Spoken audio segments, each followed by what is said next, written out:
Should you put your pricing on your website? Martin here from Jammy Digital, where we help business owners like you to make your mark online. If that's exactly what you'd like to do, then click on the subscribe button, then click on the bell icon to get notified the very next time that we release a video. So should you put your pricing information on your website? If you offer services to clients, then this is probably a question that you've asked yourself before. So what should you do? Should you do it? Should you put your pricing information on your website, or should you ask people to fill out a form on your website to get a personalized quote? So we've actually done both of these options. We have asked people to fill out a form on our website so that they can get in touch, so that they can get a bespoke quote, and we've not given them any pricing information on the website. On the other hand, we've also trialed having a pricing page on our website and showing people an indication of what they're likely to pay. So which is best? By far, the best option has been to give people clear and honest pricing on our website. And yes, you're probably thinking to yourself, well, I offer bespoke services. My prices vary depending on what the client says. I can't possibly give people pricing information unless I speak to them and gather some information. And that's exactly what we thought. However, the reason this works so well is because you are being transparent. Okay, when you are transparent, it builds an enormous amount of trust. I'm not saying that you have to say this is the set price for a logo or this is a set price for when I edit your book, but you can give people an indication of pricing.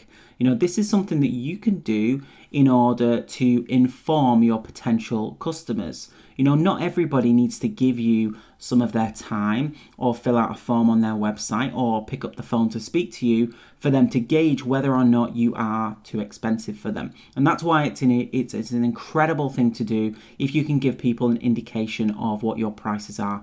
You don't have to put yourself in a corner. You can actually say the typical project price based on a number of factors.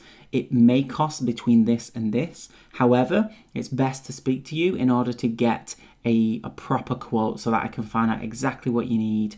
However, these are the prices. I typically work with people around this level.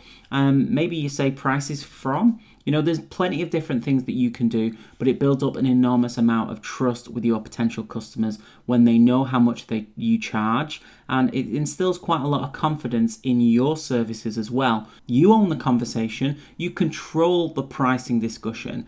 That means you're not going to have any awkward conversations on a phone call where people say, that's not within my budget, what can you do? Can you reduce your price? Maybe you could offer a bit of discount. You put your prices on your website, and we always say that people don't care what you say on the phone, they care what you publish. If you're prepared to publish your prices on your website, people will respect that. It's an incredibly effective thing that you can do, even if you don't give people an exact price. Another great thing about doing this is you're not going to waste time on phone calls, on video calls, in face-to-face meetings, speaking to people who clearly can't afford you. You don't want to waste time in your business. You've got far more important things to be doing than wasting your time with the wrong prospects, and that's another thing that you can do. On the flip side, the great thing about doing this is the people that do get in touch with you, who you do spend time with, they've probably already seen your pricing. They've probably already anticipated how much it's going to cost to work with you. They've already taken that information and they've already probably planned for it. And when you eventually do send them a proposal, it should just be a formality. You don't want to spend time on the phone with people who are not going to move forward. It shouldn't be a surprise when you send people a proposal. It shouldn't be, an enormous amount in comparison to what they expected. They should understand how much it's likely to cost. Yes, if you've put the information on your pricing page and you've said it may change, it may differ depending on what's involved, then they may understand that it might go a little bit higher. It could come in a bit lower than they expected, but they've kind of got an estimate in mind. Now, with all that being said, is it possible that you could have a pricing page on your website? Is it possible that you could say, we cannot give you a confirmed price until we speak to you. However, a typical project that looks like this might cost this much. Depending on your budget, we can work within your budgets. However, the minimum cost is this.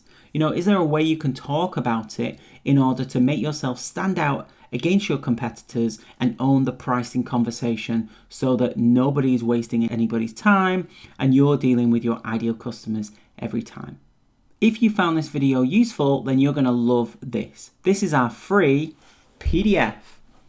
This will give you 54 ways to improve your website and increase sales. If you want access to that, go to jammydigital.com/54 ways.